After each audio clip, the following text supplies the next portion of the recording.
right, we're live. Welcome back. Yes, sir. How you been this week? It's been a good week. A good week. I'm glad that we made it through the storm. Some people had a rough time with Helene, and I know Milton is messing with some folks. So prayers go out to those people who are still feeling the effects of Helene and those people who are dealing with Milton. This is a very different time.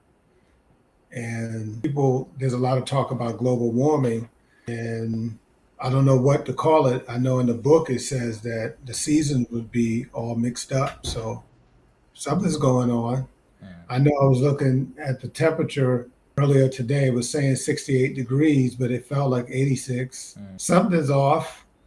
Georgia will get cold in the morning, and then by the afternoon you're burning up. So It's supposed to be autumn. So anyway, we send our thoughts and prayers to people affected by the storm and the bad weather over the past couple of weeks. Really, so it's unexpected. And my grandparents had to get up out of Florida, so wow. came What part of Florida are they from? Tampa. Tampa. That area was dealt with. So. So I know I had sent you a video of me and some of my friends trying to create a top 10 list. So we didn't really get too far into discussing actual music. So we were really just trying to come to a baseline of how we were even going to come up with the criteria for top 10 albums. So that got us into just talking about what's popular, what sounds the best in the clubs or in people's ears. So you're trying to expand that conversation so you can encompass a whole bunch of different things going on. So based off of what we were talking about, we're really trying to pinpoint what makes an album good. Yeah, we didn't even get to start talking about albums individually. So we were talking about artists and we were talking about just sound that's popular this year in music and hip hop. And then we were talking about, are we just doing hip hop? Are we including R&B? So that's where I think top 10 is going to be very difficult to come up with. So we definitely are talking about having multiple lists and possibly splitting it up by region. So be like top 10 from New York, top 10 from the South. So a couple of ideas, but we're really just brainstorming. So it was a freestyle session. I think we need to determine the dates. So I consider music from December as part of the next year, and then kind of probably exclude December from so it might be December 2023 to November 2024, just so because I feel like a lot of the music that drops in December kind of leads off the year for 2020 or for the next year. So the music in December will now kind of carry the music to start off 2025. So I think that's a more accurate way to tell what the actual sound of the month was, or sound of that time was, year.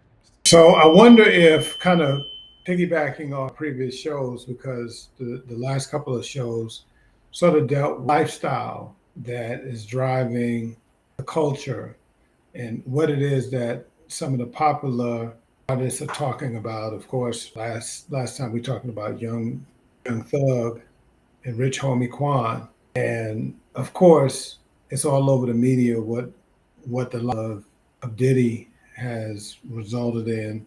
I wonder if it would be helpful. Do you have access to, and I know this isn't the final list, but do you have access to the list that you had shared with me yesterday that I guess we call it a working, a working list, not the Yeah, final list? some of the songs. Yeah. Because I figured you had a topic that you guys were kind of talking about. Maybe I already know just based upon what you all were saying. And I'm guessing that you would probably repeat some of those things. And I think it would be interesting for your audience to at some point go on WeTheSauce and watch the video and then maybe compare it and contrast it to some of the things that we're going to talk about tonight. Yeah. So I have this showing. I don't can see it right Okay, now. yeah, well, great. It's a good thing I screenshotted the list, so Okay, cool. I'll be able to see it. Um, Yes, So let's just have a discussion about this list. And this list was put together by my friend Chris Davis. He's been on the show before. Uh, I'll leave a link to that episode in the description for people to take a look at it. Yeah. So, well, you want a little bit about how now is that the list that you came up with, No, or that was a result of all the input of the guys that was this was all just this was Davis's list. okay. Okay. He made I his must own list. okay. That was this. Yeah, Okay. he had a list of albums, I think, where he had picked his top 10. What I did, I had made a list of, I had gone through my Apple Music and selected the different song, like, I selected one song of album that I had played a couple of times over the year. So I kind of picked my song from that and made it into a playlist, and I've just been listening and kind of trying to do that and figure out what's top for me.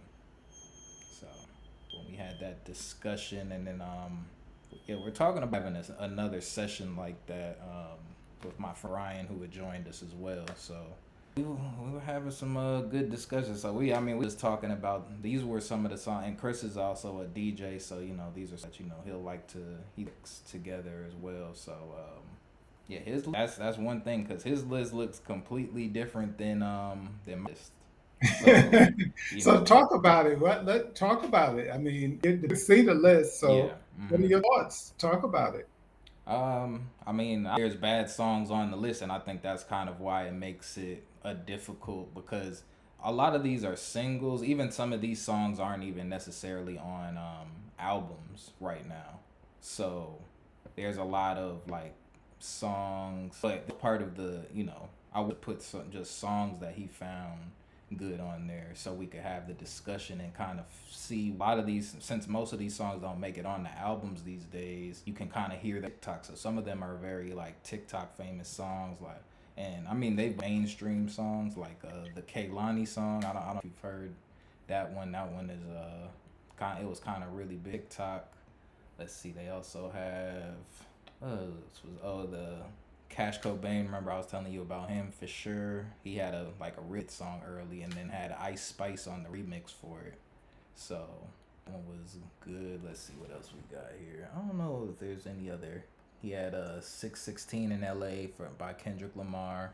So that's a song that didn't make an album either. Most of Yeah. these songs didn't make an album when I'm looking at it though. Well, not most of them. I'll say maybe 35% weren't on albums. So there are a few things that, and I apologize. There's a issue that Oh, okay. I'm working through. So that's why at times I'm having to go on mute because anyway, Gotcha. and I apologize for that. So there's a couple of things that I noticed about the songs on this. Mm-hmm. Number one, it seems like a number of those songs, because I actually went and listened to all the songs Okay. that Okay. on the list, right? So seems like a number of those songs, obviously they came out this year, but a number of the songs on this list seem to have come out fairly recently.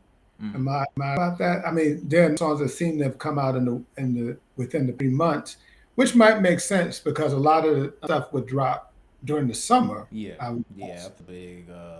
A lot of them are definitely more summer vibes. Like Future Push the Button. I know that song just dropped a couple of weeks ago. So that Yeah, was off of his newest project, mixtape Pluto. Um, yeah. and that was one that we were talking, because Future albums this year. He dropped one with Metro Boomin, We Don't You. Then he dropped another one with Metro Boomin, We Still Don't Trust You. And then he dropped mixtape Pluto.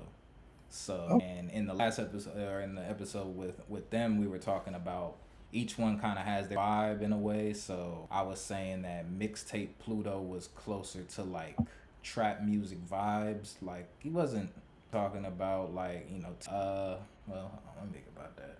It was about hustling. I wouldn't say it was about hustling, but beat selection wise, vibe, aura of that mixtape was definitely closer to trap. Um, I said that We Don't Trust, which is the first one project that they came out with, that was more of like a rap hip hop album.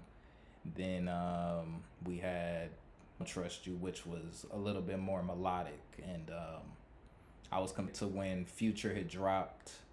he I think, dang, what year was that? 2016 or 17? I want to say 17. He had two disc album, or he had double album, but he dropped them like a couple weeks apart. So the first one was Future, and that was kind of more hip trap, like classic Future that people have grown accustomed to. And then the next one had like almost R&B songs. It still wasn't, I wouldn't consider it R&B, but definitely more towards the R&B side of the spectrum in terms of melodies. So but yeah, so him dropping 3 projects this year, he broke a record for the most songs to chart by a male artist in a year. So yeah, it's 49 songs that charted this year. So shout out to Future for these days with especially with records are getting broken every single week. So it's like every week breaks a new record, or he'll break his own record. Then Kendrick Lamar breaking records. He just broke the record for the longest hip hop song at, I want to say, #1. I think because it just beat out Old Town Road, Lil Nas X. So yeah, we got things going on with music. Let's see what else is newer on here. I think that A Boogie song was a little bit newer. Everything else came out maybe like springtime, but just within the past like 3 months, right? So yeah, I think we got a very big bulk of the music coming in this year from that time. So, and then Central C, he's also an art from the UK, so that was one of the crossovers, and that's actually one of the last song. Well, yeah, I'll say last, like Lil Baby, like hit that Lil Baby was a part of. So I think, what do you call it, crossover kind of helped him maybe in that point, because with these days it's harder for acts to kind of get a hip hop. I think the sales are, and streaming is really far down, and yeah, I really see getting away from hip hop. So let's go back when you were talking about Future breaking records for chart positioning, and I'm glad you brought up sales. So does that necessarily translate into sales? Because I brought up the great DMX. In his time, he was the first rapper to go platinum twice in the same year. Mm-hmm. So what's going on as far as record sales? Really know, or have you had to investigate that to see how those, he's dropped 3 projects, Yeah. but where the sales at? Are we talking platinum, or what are we talking about? No platinum yet. So one thing is that he's still pretty much he's going #1 when he's dropping though. So, and that's number the week. So each week there's a different person or a different #1. I'm gonna look up the numbers real quick. And while you're doing that, another observation that I made that um, I definitely want you to speak to the absence of Drake. I didn't see Drake on Chris's list at all, which was very interesting. Okay, Ye's yeah, I Ye didn't. Ye is. Now you all did He bring up is in your, actually. he is? Where was He's he? that Y dollar sign. That's Ye and Ty Dolla. They have like a new group. Okay. So he's that. It's a Okay. bomb. But yeah, Okay. there is no break. Let me think though. So songs, and I think since it was just song. Well, actually, Drake hasn't dropped the album this year. No, it was for all the dogs. Yeah, that wasn't this year. That was last year. Pretty sure. Yeah. So with songs that dropped. Well, Chris he had all mentioned why he didn't put Not Like Us on here. Um, so I guess it was a rough. I think he was just kind of going through, so it stood out to him. Um, but that's kind of because I think the Family Matters song by Drake was really good. That was a good song that dropped this year. But see, look, man, J. Cole dropped the song last night, talking kind of addressing some of this. So we might see some resurgence of some back and forth. So he kind of went on and said, what was he saying? He was like, I the battle I was gonna lose a brother, basically. That was kind of the sentiment of his drop. So it was a single. I think it was 5 minutes, but he was honestly, as I was listening to it, I was like, this was the way Drake was gonna have to rap in order to go up against Kendrick. Like he had a minute bars, real good soulful sample beat, and then also it was a Jay Z beat too. I can't think of which one it was right now, but yeah, he did it. I like the whole song, but I did just see some people saying they feel it's a little bit too late because of how everything had like unfolded. So a lot of people are just saying they don't want to hear that from Cole anymore. But the way I'm kind of looking at the three of them playing like a game of 21, and so I feel like J. Cole just kind of hit like a stack on, and then Drake and Kendrick kind of collided, and then it kind of left Cole for a layup. Cause That's a yeah, good. That's a that's how good. I see it. Even in the end, that I'm like listening to the song, that's kind of more. I think he feels that he came out on top of the whole beef situation because of the road that he picked. It's to see how it's gonna play out. I've been Drake has been some like I guess I would call sneak dissing, but he's been active on like Instagram. I'm not really too familiar with Instagram games and stuff, but I still underestimate Drake's intelligence. So for some reason, I don't completely maybe not accepted that he's lost going up again, or maybe he's fighting a different battle. So I never really try to judge the artist in the time, but it's like there's certain moves I've seen Drake make. I'm like, I feel like smarter than that. So I don't know if you're trying to set something up. And but Yeah, I but mean, when you say he trying to fight another battle in light of what some of the things that Kendrick said and all the allegations against Diddy, he might really have a more serious battle on his hands. We don't know. Kendrick suggests that. that's things where it's kind of just entering into I think a world where there really is no more facts. There's no more, things aren't in fact. It's really so much speculation, and I think we can kind of get to it where we can look at different allegations from people and just kind of make it a situation. So it's because it's like I don't know Drake to defend him from any activities that he accused of, but at the same time, I wouldn't necessarily be surprised if it wasn't true, or I wouldn't be, I'm kind of either way with that. Because I think that more because it's really hard to say because I not knowing him, just kind of knowing the music, I don't feel like I have a personal attack a personal connection to Drake like through his thing, but having his music a part of my life for such a long period of time gives me a different connection to that. So I mean, I think that was kind of Kendrick's plan. He wanted to attack everyone's perspective of their relationship to the music that Drake has been dropping over the years, and I think just kind of pointing out Diddy is like other messages, music. So I haven't unearthed them myself yet, but I wouldn't be if that might be the case.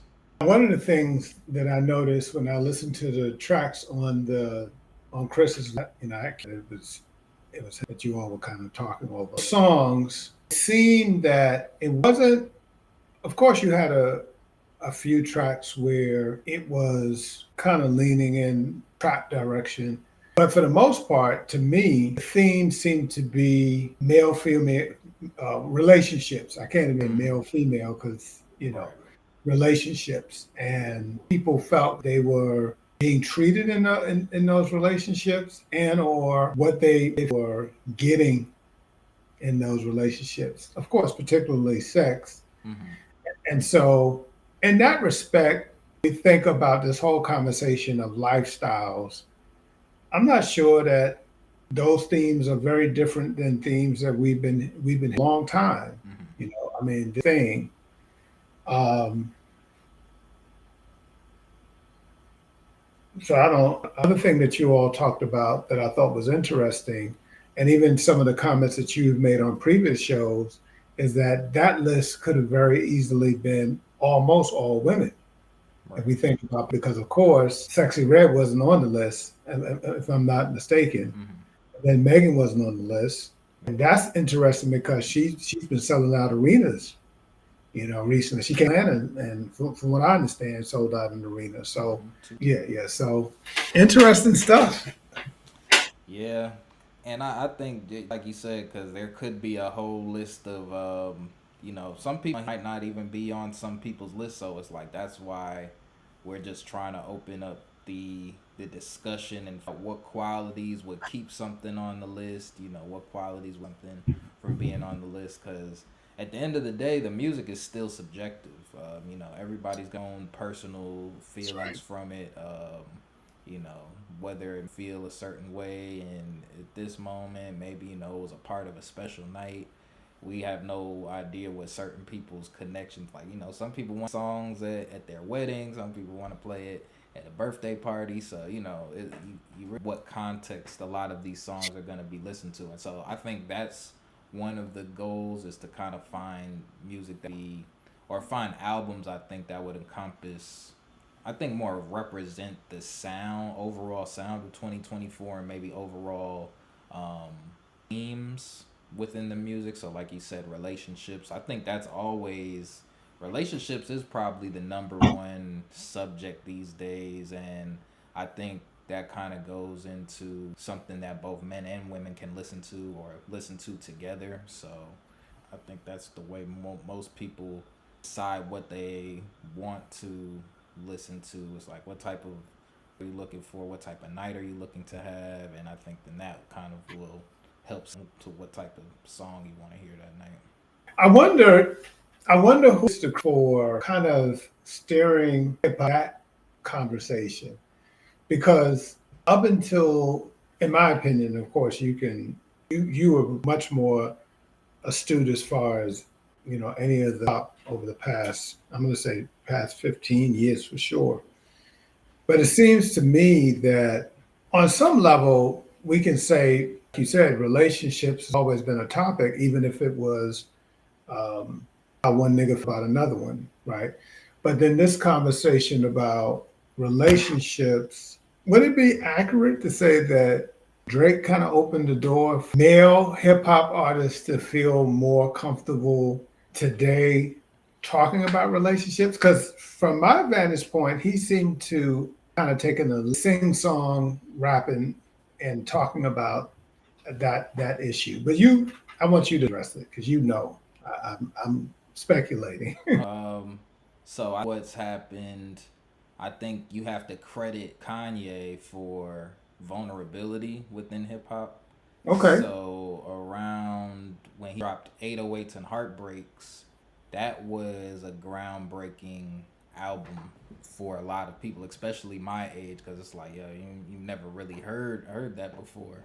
And I think Kanye having that type of music out at that time, when you heard Drake, it wasn't so much of a like a, there was kind of a little bit bridge there. So, but relationship, what I do, and there was also other people, like I think Wale was very big on relationships early in the day. So I think music was just, I guess, in the early or late 2000s, so like 2008 to 10, that kind of era. There was very a lot more focused music coming out, more melodic bars. It was also from different regions as well, so it's like, yeah, you have Drake, Canada, J. Cole, North Carolina, Wale from the DMV, Kid Cudi from Cleveland, and kind of New York. So you have all of those artists kind of being out there, and Big Sean came a little late with for Detroit. And I think that, I guess for me at that age, that was the subject matter I was personally looking for. I wasn't looking for or I guess it was, subject matter was was interesting to me, being a young teenager at that time, and wanting to girls, and about how to deal with relationships at the time. And so I think that was for me. And I like, there other music at that time, but I think that's when the relationship music started to become real big.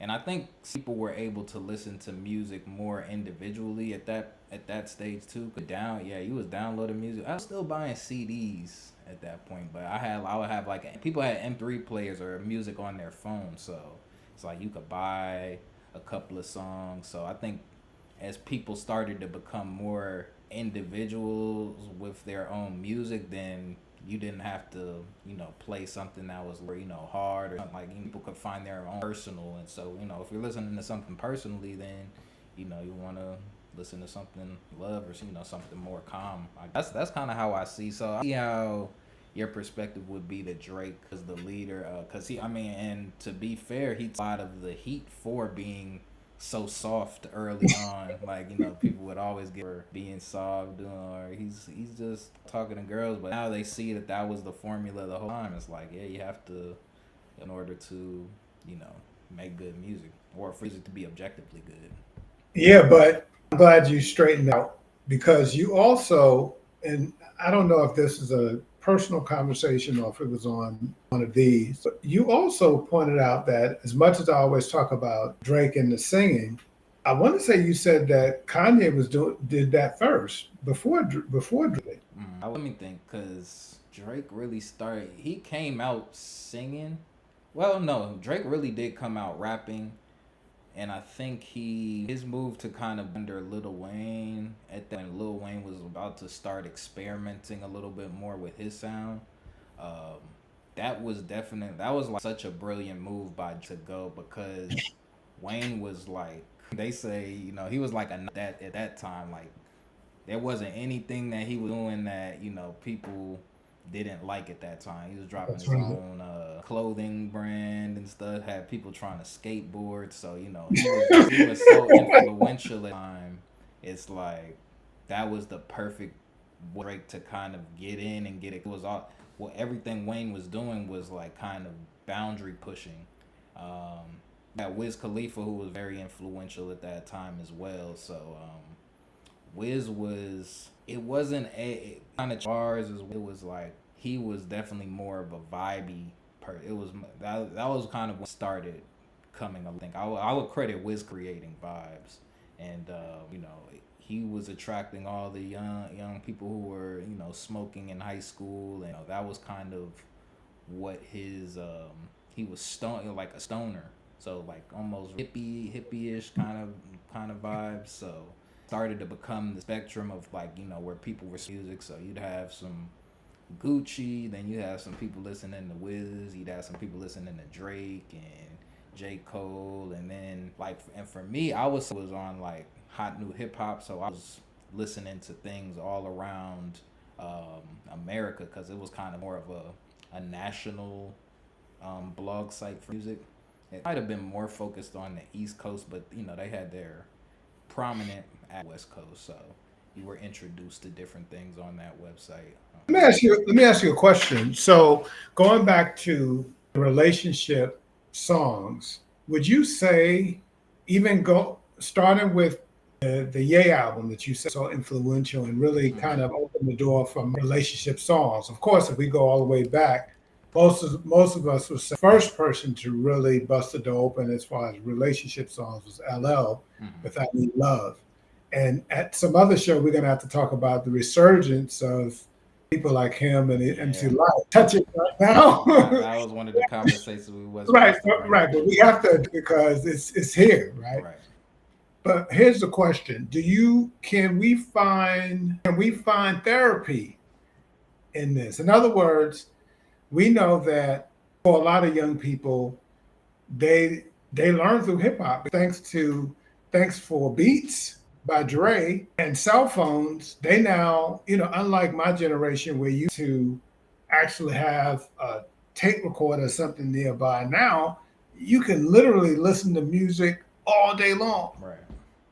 And so which is another, hearing me say that much more dynamic. The fact that people can listen to this all day long. Is there any therapeutic value in these relationship songs or just pure entertainment? Yeah. I do think I'll put it in this way, because I feel like every type of music, people find different types of music therapeutic. you know. Okay. So and I know some women who love trap music, and when they're sad, what they want to listen to kind of, so and it's a sort of thing. I don't know if it would be the best therapy to some of the messages that are but there are. I'm trying to think of songs that might be. I think because I think for a lot of the music would be therapeutic because I think it's therapy for the artists themselves. So a lot of the artists are expressing what they're personally going through, and if you feel like you can make that connection through that music, then it might help. Like some people like to music, and I always to say like it's better to from the artist, having to go and mistake yourself. So, you know, and that goes. I think probably won't hear any regret in like Sexy Red's music. I'm not saying she regrets anything that she does, but it's just with her living that lifestyle, having the fun, she's showing you the attention along with it. So it might not necessarily be in her lyrics, but you're seeing how people treat her. And so, she's sacrificing herself in that extent for, so other women don't have to, you know, do that, say that, you're seeing the reactions. So, like, you can do the same thing and then you can't be surprised if you get the same reaction. But, if you want to kind of separate route, have that option and not feel like you've missed out or you didn't get to list something spectacular because it's like, yeah, you see the route you see where it got hurt. And but some people might be like, well, that's where I want to be. And, you know, you can't necessarily assume go exactly the same, but you do have some type of blueprint for, where that lifestyle will. And when I say lifestyle from Sexy Red, I'm not really, because to me, she says certain vulgar things, but at the same time, okay, let me. This is a conversation. So, Lotto has a song where she says she'll spend that 500 before she ever traps you. She was like, "I spend that 500 before I ever trap you." Ever speaking on abortions now. So, in some, depending on what side you're on that, you may be for that and you may be against that. But now the question is, how do you feel about? And to me, there's some women who do need to hear that information because they might be in a situation where they're set to really mess up their lives by keeping something that with somebody who doesn't good news for them. So when those types of start to get into the hip hop, we have to ask our direction. Do we want to go? So That's a great point. Because of course, the pushback from the other side on her is okay, so are you saying that spending that 500 is your contraceptive? right. You know, without drilling down into all that, but Mm-hmm. but I'm glad you brought that because that's a really good point. And it points to the fact that laced in these lyrics is politics, whether people realize it or not. Very big politics. I mean, I guess we should get into because one thing I would say now is if you're listening to the music, the streets are definitely more in favor of Trump than Kamala at this point in time. If you're looking from like a rapper base, like I had a list on Twitter, and they were just showing all of the rappers who have like somewhat endorsed Trump, and then as opposed to the rappers who have endorsed Kamala. And when you're list of it, and what people are listening to is important. What people are actually listening to compared to the list of the people who they had. So they had like John Legend on there, Cardi B, Quavo on Kamala's side. They had Lil Wayne. I want to say they had, yeah, they did have Ye. I don't know, and I don't even know if these but they might have had a bar or some type of line where expressing their political preference. I attribute that to the rebellious nature of hip hop. So right now, everyone's saying something is wrong, You have to look for hip hop to say, well, that's what I'm gonna do. That's what I think that's like the biggest thing when you're looking at hip hop like that. But you know what's funny about what you is that is interesting about pop because hip hop would then be clearly a lot more resistant than say rock and roll because rock and roll during its time was considered to be resistant because you think about the hippies and all of the people who during the outset of that. But then in many ways, when we really look at rock and roll, a lot of the things that the artist was saying was more in line with what the mainstream was actually saying. But if you're saying that the streets are more aligned with Trump, then that definitely is counter. Mainstream seems to be clearly pointing towards Harris. Mm. So, and I'd be interested in seeing how many in hip hop of those people who are more for Trump are those men or are there women who are for Trump or is it split? Because we know Megan, she was at how we Right. know Yeah. Meg the Stallion was there. Hold on, I'm trying to let me see if I could find. I think I saved it. Yeah, I did right here. So the list. I'm gonna take a screenshot of it real quick, and then I'm gonna put it on here. See, so they know what we're actually talking about. Okay, did I get it all? Yeah, Key Flocko. See, they actually this list was. Let me see if I could. I want to send you a copy so you have it as well. Up on Twitter. Just take a screenshot. All right, folks, one second, one second.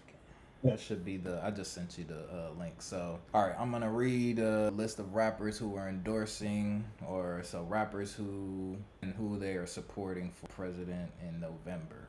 So, I don't exactly know. I don't know who didn't, but for most of these people, I think they probably had some type of bar or some type of lyric been supporting one candidate or the other. So for Donald Trump, the list is Lil Wayne, Kanye West, Kodak Black, Sexy Red, Chief Keef, 42 Doug, Money Man, Chef G, Sleepy Hollow, Icewear Vezo, Annuel AA, The Baby, Fabio Foreign, Benny the Butcher, Waka Flocka, QT7 Kwani, Lil Pump, MIA, Sway Lee, and K Flock. For Harris, they have Cardi B, Quavo, Meg The Stallion, Common, Jermaine Dupri, Lil Jon, Plies, Fat Joe, Thug, Lil Nas X. Then they started listing non-rappers: Taylor Swift, Billie Eilish, John Legend, Stevie Wonder, Pink, Spike Lee, Charlie XCX, Oprah, and Bruce Springsteen.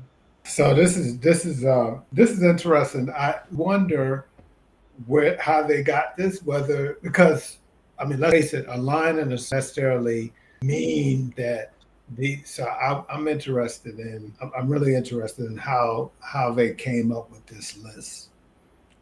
One thing, I feel like what's happening, it's kind of a gender thing. I think right now, a lot of people view the Democratic Party as against black men, black males, or I feel like black men don't see the Democratic Party right now, and that's why you see it's so overwhelming for the rappers to be supporting Donald Trump. And when you think about just what rap kind of reveres. They like money, like girls, so just like naturally it just aligns better with hip hop, hip hop values. I would say, and the things. And I just feel like based off of I feel like most of them are only really care money right now.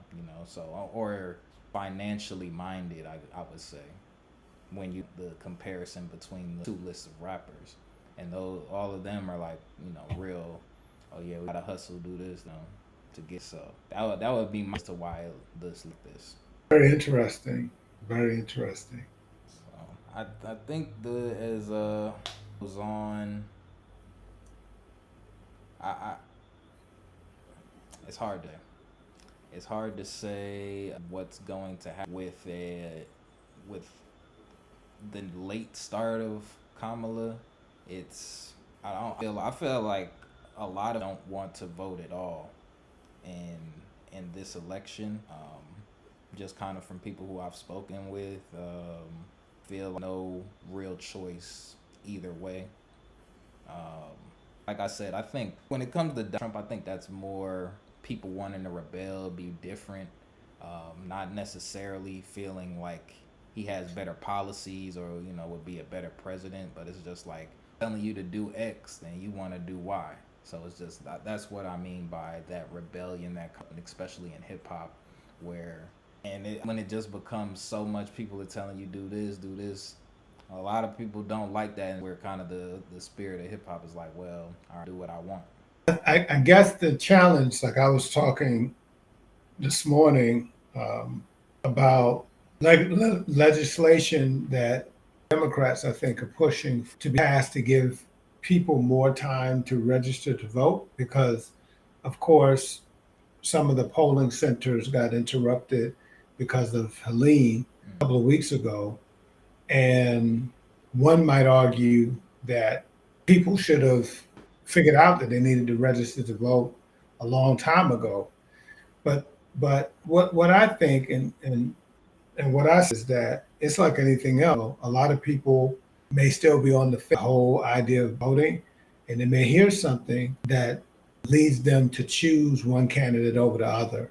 Now, of course, for me, as a student of African American studies, and knowing what what happened to Medgar Evers, for an example, to try to get us the right to vote, it always concerns me when people opt out.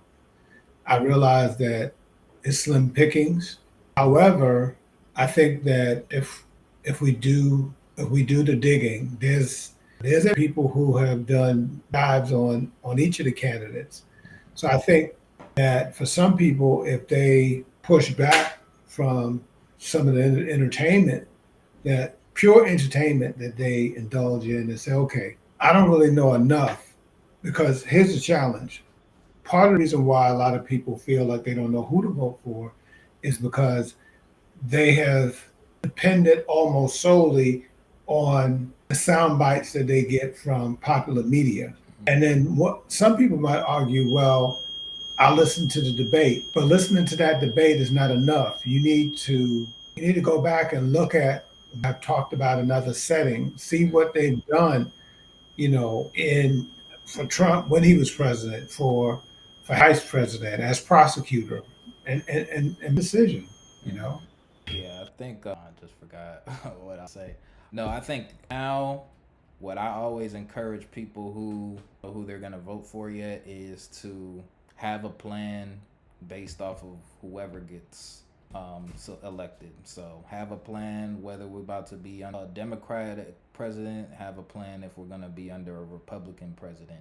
And I'll like use the election time to kind of help set your own personal goals that you want for the next 4 years. So I look at it as it's the same game. It's just gonna have if we got a Democratic Party, it's gonna be a blue tint. If we got a Republican, it's gonna be a red tint. So there's different ways that you have to move regardless of who's in power. There's different opportunities that will be available regardless who's in power. And so you need to learn to take advantage of those opportunities. So it's like if we're under Democratic rule, then take advantage of some social programs, some more grants, but it's really about where you have to evaluate who you are in America, or where you consider yourself. Do you consider yourself middle class? You upper middle class? Are you a working class person? So you need that. You have all of those answers for you. Have those answers, then you can start to look at each candidate and see how they're talking to you directly, because I think a lot of people get confused. They're like, oh well, this person say they're gonna help all of Americans. This person say this one says for the middle class. I feel like I'm middle class, so I feel like that's gonna help me, or I feel like working class, so I feel like this candidate is gonna be better for me. And once you have some variables to work with and some some ideas, some concept of where you want to go in the future, then it'll help you make a more informed decision. Because regardless, it's still, I do think that and I would love for, black people to actually together and have a full plan. But at the end of the day, you're voting as an individual, so it's like vote for what's going to help make your personal life easier. And that's the point of the vote. Let the country know what way would be easier for you to survive. How was it easier for you to make a living? And so if you want to start a business, then see what, you know, that's kind of where I think a lot of things get confused, because I think we're in dire need of businesses, but the types of businesses that we need aren't necessarily the ones that are being formed. And so we need to kind of go into a new election cycle with that plan, try the business off the ground during those 4 years. And if something, and based off of those 4 years, then you'll know where the direction you need to go next time. Do you need 4 more years of the same thing, or do you need some help from the other side? And I think that's kind of how we can methodically move forward when it comes to these elections, and kind of make sure that people feel that they're actually getting something out, instead of being forced to vote this way or that way because they don't like this person or they don't like that person. And as you were talking, it made me think about groups like because, of course, Public Enemy famously was very outspoken and political. Mm-hmm. And I mean, I can't really think of any other group or artists that have been so outwardly political.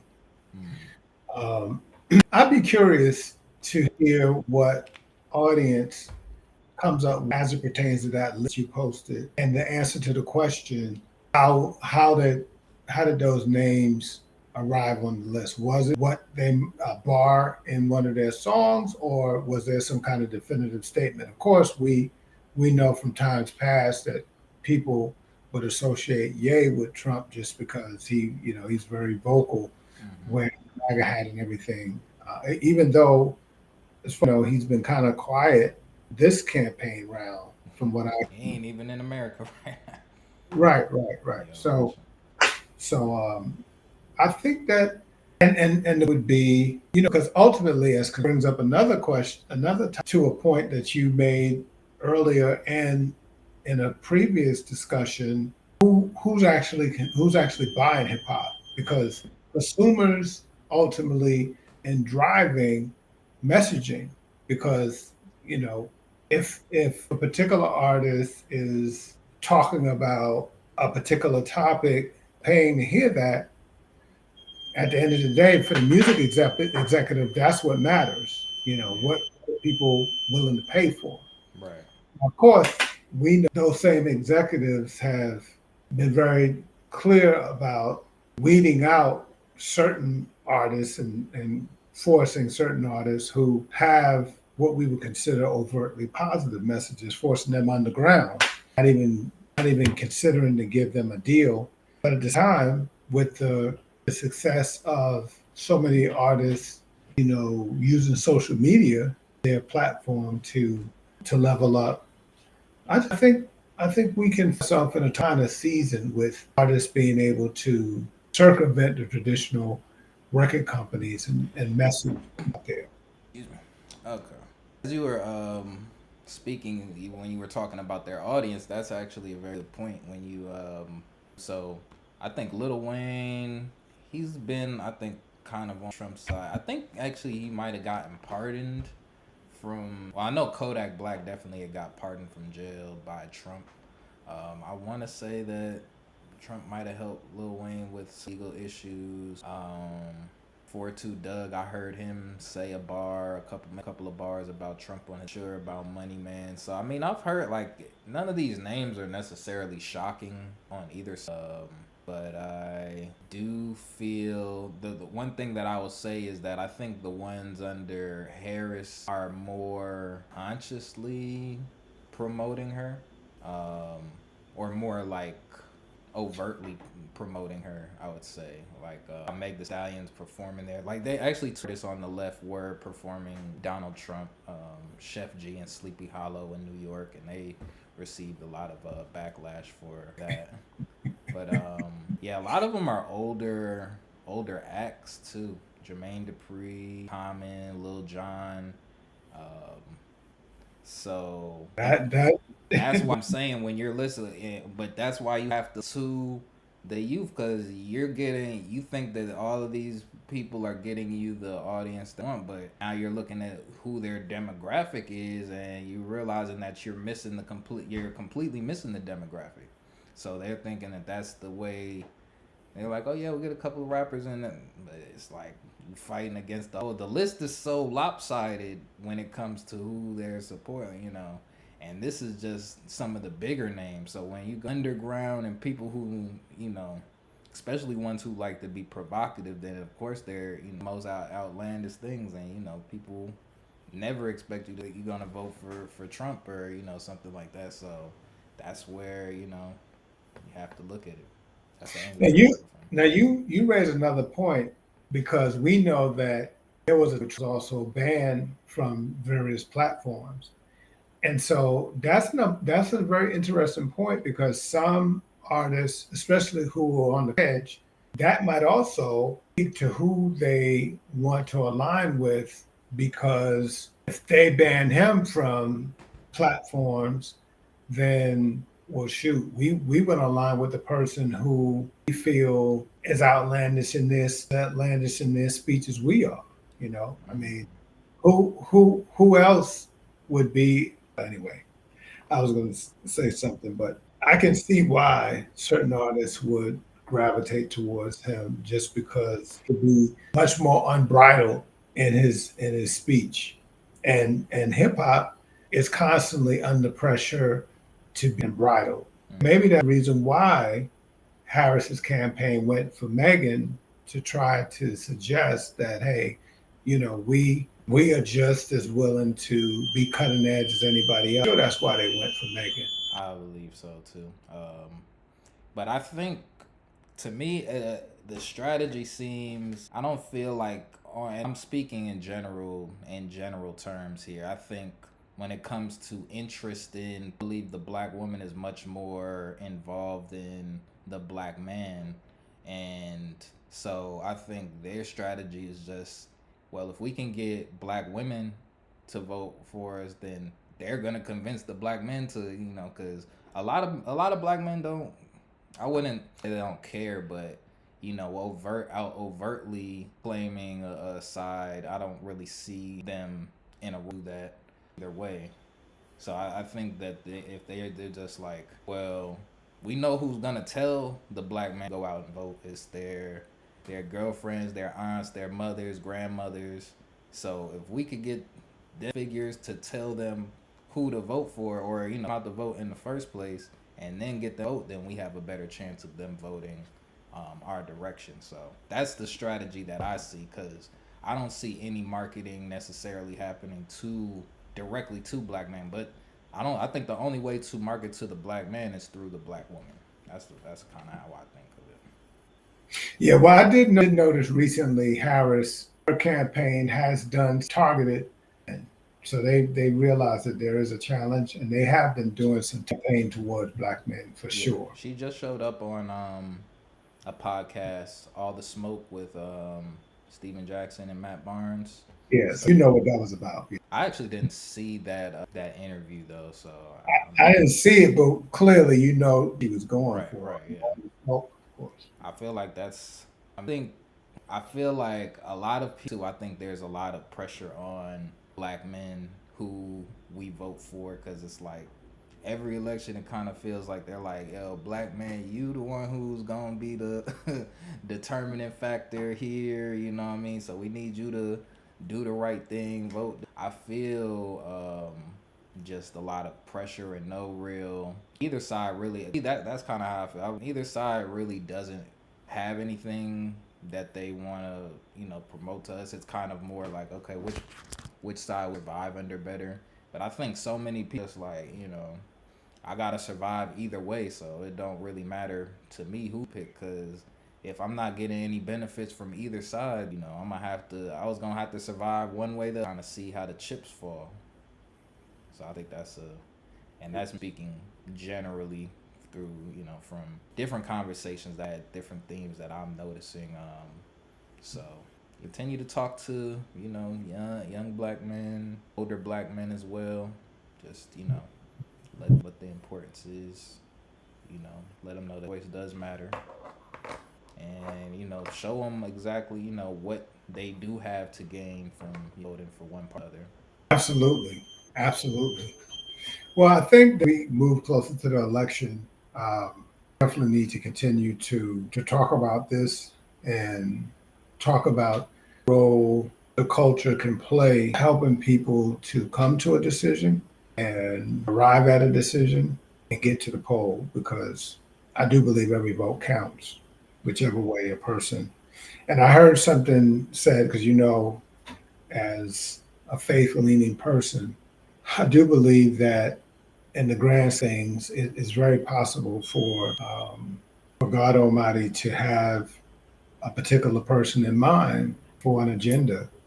So, um, at the end of the day, even in order to do what you said, to have a plan, whether the Republicans or the Democrats win, in order to come up with that plan, you still need to have some understanding about what their platform is so you can prepare.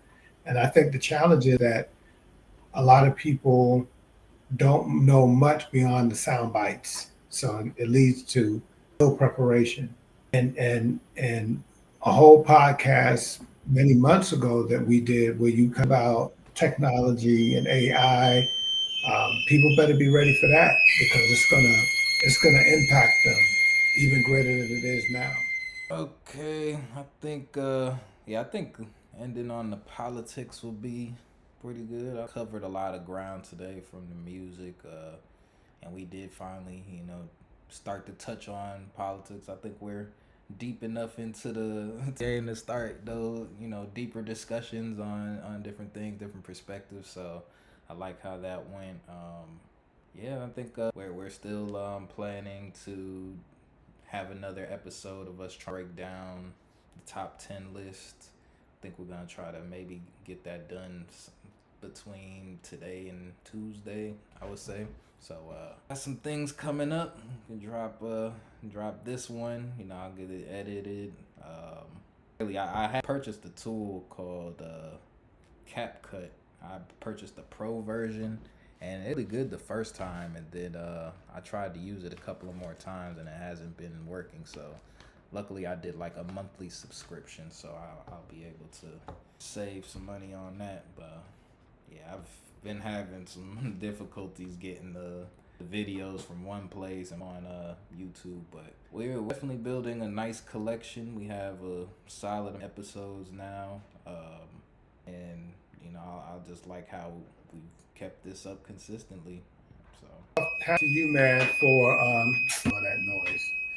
Hats off for all the work that you put into to developing this podcast platform, and I appreciate the effort. A lot of people who do something like this, and they say they want to do something like this, and that's as far as it goes. yeah. Yeah, A lot. I really didn't even know it was gonna be this much.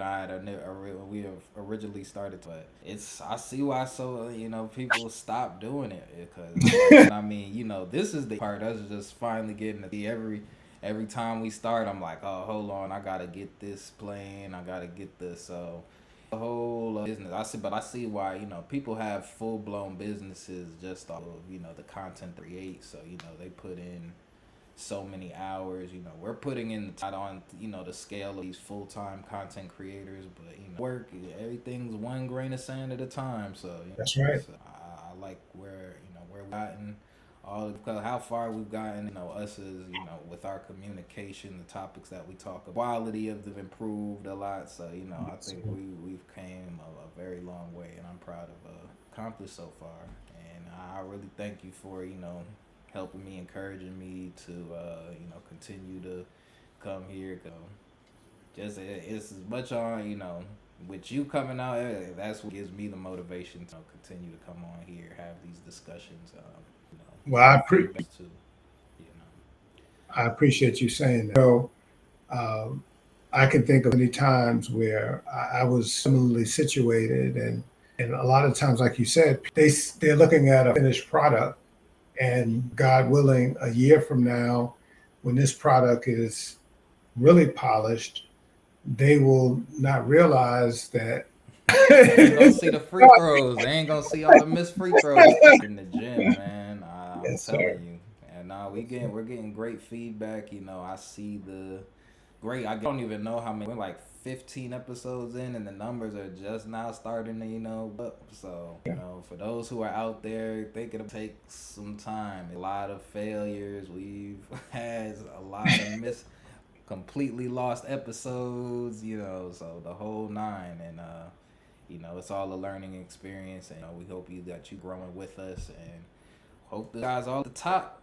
So we still trying to just get this content. We want it to be, this is the original content of We the Sauce, to make it special. Eventually, I see the discussions that we've had, paid for discussions, depending on how deep we get certain things. So I think just, and with the rate that we're going, we'll have plenty of content, and I just see things going up from here, man. With that being said, this is a good stopping point. Again, I want to thank you to all those people who will take the time to watch this and share it with others, because there are things that we're talking, I think, will spur on conversation.